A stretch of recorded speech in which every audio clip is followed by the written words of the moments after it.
Bonjour à tous, on se retrouve aujourd'hui pour un nouvel épisode de Anne Shirley, où elle va être confrontée pour la première fois, non peut-être pas, mais à des difficultés un petit peu plus importantes devant un peu plus de monde, notamment à l'école. Il y a vraiment une grosse, grosse, grosse vibe, Les Malheurs de Sophie, qui est vraiment pas pour me déplaire. C'est vraiment juste une petite série Slice of Life, comment est-ce qu'ils appellent ça en anglais? Coming of age, où en gros les personnages apprennent à se découvrir, à devenir petit à petit adultes, ce que nous confirme du coup réellement l'opening. On voit Anne une fois qu'elle sera adulte. Ça fait partie des spécificités du roman, si je ne me trompe pas, tout comme les malheurs de Sophie à son époque. Et ouais, ça fait juste du bien. Il y a énormément de bons animés cette saison. Bien évidemment, proche de mon cœur Black Butler, mais également Kowloon Generic Romance, mais qui sont assez lourds quand même. The Beginning After the End aussi, qui a un côté un peu plus épique. Il y a plein de très très beaux animés cette saison.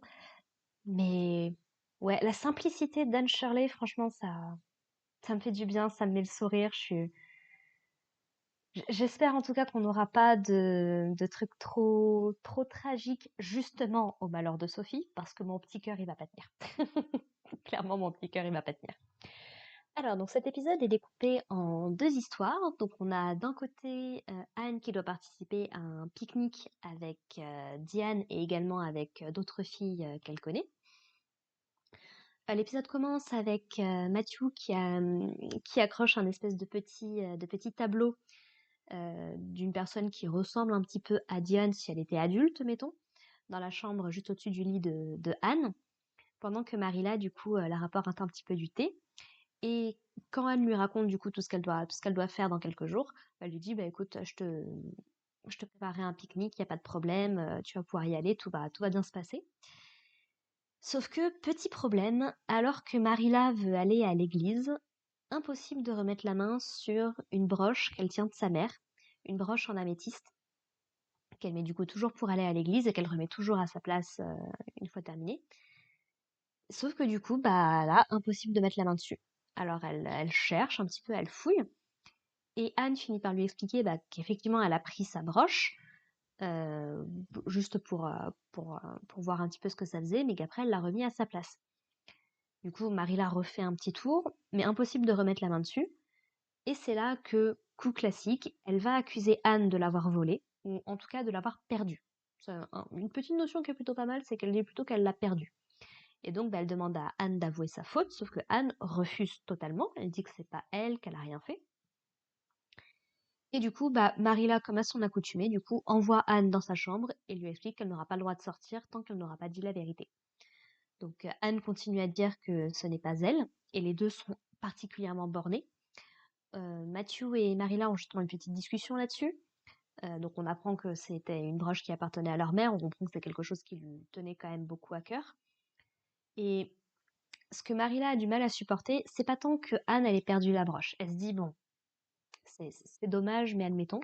Ce qui lui fait vraiment mal, c'est que Anne lui mente.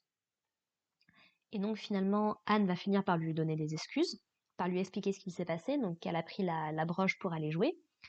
Et en fait, qu'en passant au-dessus d'un pont, elle a voulu regarder la broche à l'éclat du soleil, et puis que malheureusement, elle lui est tombée des mains, et elle est tombée dans la rivière. Sauf que Marilla, du coup, plutôt que de la laisser sortir comme ce qu'elle avait promis puisqu'elle lui a présenté ses excuses, décide, du coup, de la punir dans sa chambre et de faire en sorte qu'elle ne puisse pas aller au pique-nique avec ses amis.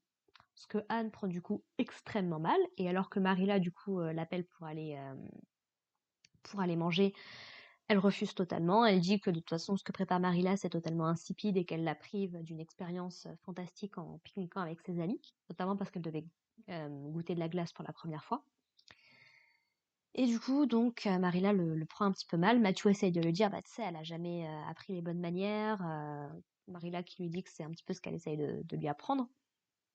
Et c'est là qu'elle remarque, du coup, pas mal de draps qui sont à repriser. Et donc, elle va se dire, ah oui, c'est vrai, j'ai un châle à repriser là-haut. Je vais aller voir un petit peu ce qu'il en est. Et c'est là, qu'est-ce qu'elle trouve?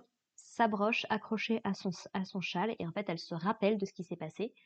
c'est qu'elle avait laissé du coup sa broche sur sa petite commode et en fait, en posant son châle dessus sans faire attention, la broche s'est prise dans le châle et s'est retrouvée du coup dans son petit coffre.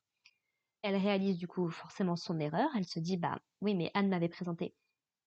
J'ai oublié de préciser ça. Entre-temps, Anne du coup oui, non, ça je l'ai dit, autant pour moi, excusez-moi. Donc voilà, donc elle comprend ce qui s'est passé, elle va demander des explications à Anne qui lui dit: «Bah écoute, tu m'avais dit que je pourrais sortir que si j'avouais quelque chose, donc bah j'ai inventé une histoire que j'ai répétée toute la nuit pour que du coup tu puisses me laisser sortir quoi». Et du coup, Marilla, ce que j'ai très apprécié, du coup, se montre totalement adulte, reconnaît ses erreurs, s'excuse auprès de Anne, lui demande de ne plus jamais avouer des fautes qu'elle n'a pas commises, qu'elle la croit et que que si Anne accepte ses excuses, en fait, elle acceptera les siennes, c'est un peu donnant-donnant. Mais voilà, les deux se rabibochent assez vite et moi, je trouve ça vraiment touchant, tu vois. Elle confie même à Mathieu un peu plus tard que avec Anne dans la maison, ils s'ennuieront jamais, quoi. Elle a le petit sourire et tout. C'est vraiment ces deux-là, elles sont adorables. J'ai un petit point faible pour ce genre de personnage à la relation conflictuelle, mais qui petit à petit, ça commence à aller de mieux en mieux. C'est quelque chose, moi, qui m'a toujours touchée et je suis assez fan de ça. Et la deuxième partie de l'épisode se concentre sur Anne, du coup, qui débarque à l'école. Et donc, elle rencontre toutes ses nouvelles amies, du coup, sur le chemin. Elle échange un petit peu des potins, ce genre de choses. Et du coup, donc, Anne se retrouve facilement prise par la contemplation du lac des miroirs qu'il voit, du coup, depuis l'école. Et du coup, le professeur la reprend, lui demande de venir devant la classe pour montrer le village où ils habitent. Sauf que Anne, elle a un petit peu du mal parce que c'est la première fois déjà qu'elle a vu une carte de sa vie. Et en fait, elle remarque qu'il y a une ville. Elle se dit: «Ah oui, depuis cette ville, on prend le ferry jusqu'à tel endroit, puis ensuite on prend la voiture, puis ensuite on suit le chemin». Et du coup, elle trouve le village. Donc, le professeur la félicite. Et puis, après, on a une des choses positives par rapport à Anne, au niveau des études, c'est qu'elle est très bonne lectrice. Et surtout très bonne à lire les choses devant d'autres personnes. Ça, c'est quelque chose auquel je peux m'identifier aussi. Et ouais, elle a une façon de mettre le ton quand elle lit qui charme totalement ses camarades, qui lui vaut du coup comment dire, des praises, des félicitations de la part de son professeur. Et ouais, elle en parle à un certain moment sur le fait que c'est comme si elle voyait vraiment le paysage, voilà, elle te prend vraiment dans ce qu'elle est en train de te raconter, quoi. Et donc son premier jour d'école se passe super bien et Anne, elle se dit, bah, c'est cool, l'école, ça va être un super moment à passer, j'ai mes amis, tout se passe bien et tout. Sauf que les problèmes vont arriver lorsque Gilbert, donc un jeune garçon qui est un peu plus âgé que les filles, je crois que Anne est censée avoir une dizaine d'années. Lui, il en a 14, donc il est un petit peu plus âgé que les filles. Et forcément, bon, bah, il s'attire tous les regards des différentes filles et tout. Et en gros, donc il revient à l'école après un certain temps, puisque son père étant malade, il n'est pas venu depuis un certain moment. Mais il a l'air d'être globalement assez apprécié. Toutes les filles sont en pavoison devant lui. Il s'entend bien avec les garçons. Et apparemment, c'était le meilleur élève de la classe avant d'être parti, au rôle qui est aujourd'hui repris par Anne. Donc elle est très très bonne élève. Et en fait, bah, du coup, Gilbert, comme il a une certaine tendance à taquiner un petit peu ses camarades, notamment Diane, vu qu'elle a les cheveux noirs, il l'appelle Carassou. Carassou, ça veut dire corbeau ou corneille. Et du coup, bon, bah, il essaye un petit peu d'attirer l'attention de Anne, d'abord en lui envoyant un avion en papier, puis en voyant que ça marche pas, bon, bah, il vient se placer devant elle, il tape un petit peu sur son bureau, ça marche toujours pas, il essaye de lui attirer en lui adressant directement la parole, et ça marche toujours pas. D'ailleurs, ça m'a fait beaucoup rire parce qu'il y a les autres garçons qui disent: «Oh là là, une fille qui met un vent à Gilbert et tout!» Tu sens qu'il y a vraiment ce côté, euh, comment expliquer ça? Ce côté, j'ai besoin que tu me regardes, je vais te mépriser le reste du temps, mais j'ai besoin que tu me regardes pour que ce soit moi, du coup, qui te coupe de cette attention-là. Il y a vraiment, je sais pas comment l'expliquer, mais voilà, c'est ce genre de garçon-là. Et en fait, il va trouver le point qui titille Anne, puisqu'il l'appelle poil de carotte. Et on sait qu'elle a un véritable complexe par rapport à la couleur de ses cheveux. Donc cette fois, elle va l'entendre parce qu'elle était en train de s'imaginer avec ses cheveux noirs en train de danser sur le lac des miroirs. Et en fait, quand elle va entendre ça, surtout qu'il le répète une deuxième fois, elle va se lever d'un coup, elle va prendre son ardoise et elle va lui éclater directement sur la tête, quoi. C'est littéralement son ardoise se brise en morceaux, quoi. Le professeur intervient à ce moment-là et essaye d'un petit peu de comprendre ce qui s'est passé. Gilbert, et c'est tout à son honneur, prend immédiatement la faute. Il dit que c'est de sa faute, qu'il faut pas se poser trop la question. Mais du coup, le professeur se concentre sur Anne, Anne qui ne s'explique pas, et du coup, elle se fait punir devant le tableau, pendant que les autres doivent résoudre quelques problèmes, et notamment il met carrément sur le tableau Anne doit apprendre à maîtriser ses émotions. Et ce qui fait particulièrement mal à Anne, outre l'insulte par rapport à ses cheveux, c'est aussi que le professeur a oublié le E à son prénom. Puisqu'on se rappelle que Anne à la base s'écrit A-N-N, sans E. Mais elle tient justement à ce qu'on rajoute le E, ce que n'a pas fait son professeur. Je peux pas exactement dire que ça me parle, mais quand j'étais au collège, ma professeure d'histoire géo, je crois que c'était en cinquième, a mal prononcé mon nom de famille pendant toute l'année scolaire, alors que pourtant c'est des règles de français de base.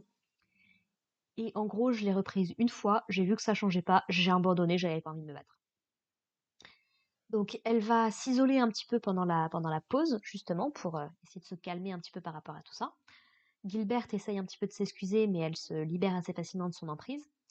Et en gros, alors que le maître est en train de sonner la cloche pour que les élèves puissent rentrer, malheureusement, Anne et d'autres garçons vont arriver en retard, vont même en fait faire basculer le professeur par terre, donc humiliation pour lui aussi.